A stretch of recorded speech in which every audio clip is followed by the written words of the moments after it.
झुंझुनू से खबर एम्बुलेंस 108 के कर्मचारियों ने वेतन कटौती को लेकर किया प्रदर्शन। बुहारा बीसीएमओ डॉक्टर जयवीर को सौंपा ज्ञापन। अनियमित कटौती को लेकर कर्मचारियों में बना हुआ रोष। बीसीएमओ ने 7 दिन का मांगा समय।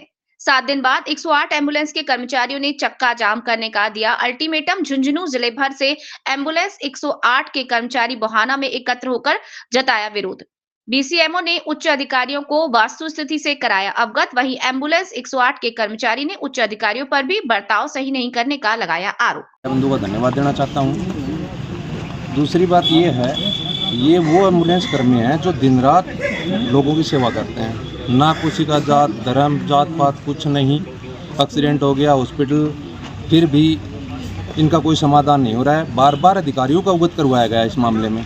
अधिकारी ने यहाँ लिखित में भी देके गए थे पिछले 12वें महीने में कि सैलरी विसंगति जो भी है वो कट के अगले महीने में जुड़ के आ जाएगी, लेकिन उसके बाद भी निरंतर जारी है। ऐसा ही एक ईएमटी है यहाँ जिसकी पिछले जून महीने के 1 रुपये भी सैलरी नहीं आई। मैंने बार बार स्टेट हेड से लेकर और नीचे तक कर्मचारियों का अधिकारियों का अवगत करवा दिया था। उनका समाधान था ठीक है अगले महीने में दे देंगे, अगले महीने में दे देंगे, लेकिन 6ठे महीने की सैलरी आज तक नहीं आई है, जो सोचने वाली बात है। उस परिवार पे क्या बीत रही होगी जो 8-10 हज़ार रुपये में काम कर रहे हैं। इसलिए आज हमने खंड चिकित्सा मुख्य अधिकारी को एक ज्ञापन दिया है और उसमें 4 प्रतिलिपियां हैं, जिसमें मुख्यमंत्री का नाम भी है, चिकित्सा मंत्री का नाम भी है और सीएमएच साहब का नाम है। अगर हमारी सुनवाई नहीं होती है तो ये हम बार बार ऐसे नहीं करेंगे।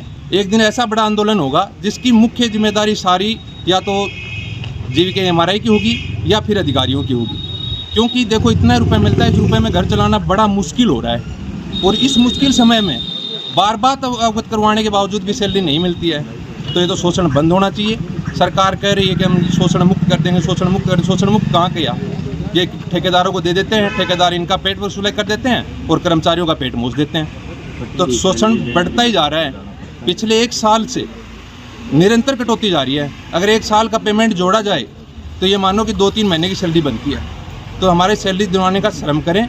हमसे बार बार यही अनुरोध है। सीएमओ साहब को मैं यही कहना चाहता हूँ कि सेवा बाधित नहीं हो, सेवा बाधित नहीं हो। अगर सेवा बाधित की पूरी जिम्मेदारी कंपनी की होगी, हमारी नहीं होगी। सभी दर्शकों को नमस्कार, आदाब। आप देख रहे हैं जनमानस शेखावाटी न्यूज।